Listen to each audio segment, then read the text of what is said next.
মনোবীক্ষণ polyclinic, চিকিৎসার জগতে এক দশক। এখন এখানে সব বিষয়ে ডাক্তারবাবু একসাথে তলায়।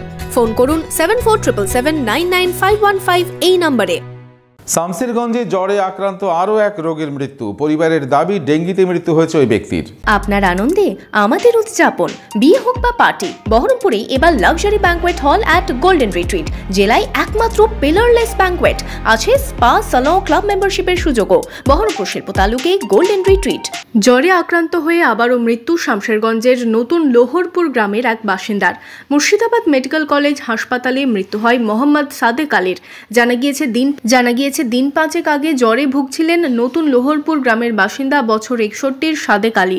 শনিবার বাড়িতে গুরুতর অসুস্থ হয়ে পড়লে পরিবারের লোকজন তাকে প্রথমে অনুপনগর হাসপাতাল ও পরে মুর্শিদাবাদ মেডিকেল কলেজ হাসপাতালে ভর্তি করা হলে রাতেই তার মৃত্যু হয়। পরিবারের দাবি ডেঙ্গিতে আক্রান্ত হয়ে মৃত্যু হয়েছে ওই ব্যক্তির। জ্বর হয়েছিল, সেই জ্বর হওয়ার কারণে আমরা বেসরকারি ল্যাবে বক্তব্য করি, সে ধরা পড়ে, ডেঙ্গু ধরা পড়ে। আমার এলাকা ডাক্তার চিকিৎসা করছিলেন, পরে অবনীত হওয়ার পর আমরা অনুপ্রভা হসপিটালে ভর্তি করি এবং সেখান থেকে আবার রেফার করা হয়। রেফার করে আমরা ওটিতে নিয়ে যাই। ওটিতে আবার বলছে না, আমাদের চিকিৎসা হবে না, আপনারা বহরমপুরে নিয়ে যান।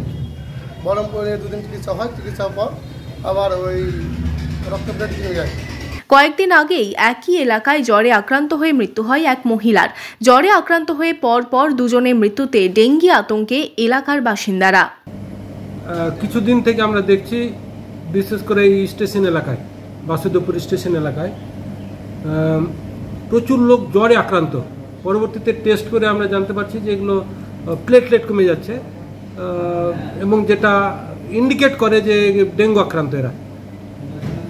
এবং এর মধ্যে আমরা দেখলাম কয়েকদিন আগে একজন মহিলা মারা গেলেন।